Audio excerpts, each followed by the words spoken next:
So hey guys, this is Joel, and we're gonna go over my mountain of motor development. And this is the oldest picture that I have of me. I don't have any from the reflexive period, which is the third gestational month to 2 weeks post birth. I was born at home with just my mom, and she didn't have a camera. But anyways, I'm going to skip through the fundamental motor pattern phase, which is 1 to 7 years. That's where we pick up all of the building blocks for our movements. We'll go right through the context-specific period, which is 7 to 11 years. At this time, skills are unique to the individual, they're promoted by family, friends, and culture, and they coincide with changes in cognitive abilities. So next we get to the skillful period. This is where I started to pick up more complex skills. Um, I was playing a lot of different sports and participating in a lot of different activities. Water skiing was one of these. I really got into calisthenics. This is a human flag. And then I had a bummer with Muay Thai. And if you check my knee out here, my tibia is separating from the femur. So now I enter the compensation period. So the type of compensation that applies to me is the injury-induced compensation, which is a change in organism constraints associated with an injury. And my organism constraints, basically there's the structural constraint that I have is the fact that my knee and my tibia can separate. And the functional one, I guess, would be fear. Because I know it can separate, I'm going to be a lot less likely to participate in certain motions.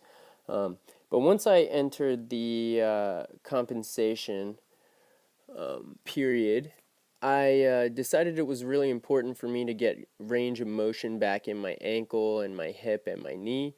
I learned a lot about the knee, and basically it's a result of the stability of your ankle and your hip. So these are me doing hip and ankle exercises here. I was doing them every day for a while.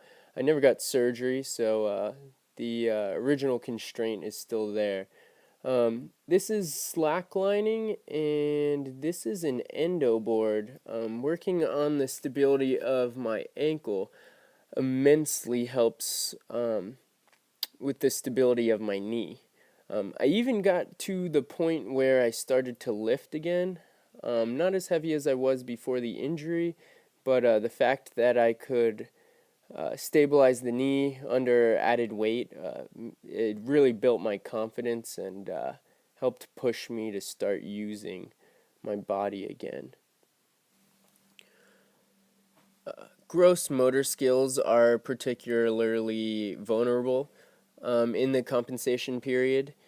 Um, so my movement is not optimal, but it is still skillful because I've figured out ways to work around the knee. So now I do exercise a lot more often. I participate in a lot of different activities. Currently I climb, I power lift, I started sprinting again, and the knee is not too much of a problem. I am going to have to get surgery at one point. Climbing, getting back to climbing was pretty tough because, especially with bouldering, as you see me doing here, I have no line. And if I fall and I land on that leg, it's going to be a really big deal. So one of the things I really beefed up was my grip so I could depend on my hands more. So if I did slip, I wouldn't land and destroy my knee. So basically, after I get surgery to get my MCL and LCL replaced, I hope to be out of the compensation period and only in the skillful period again. And hopefully I'll get all of my gross motor skills back, and I'll be able to pull off a lot of stuff that I used to.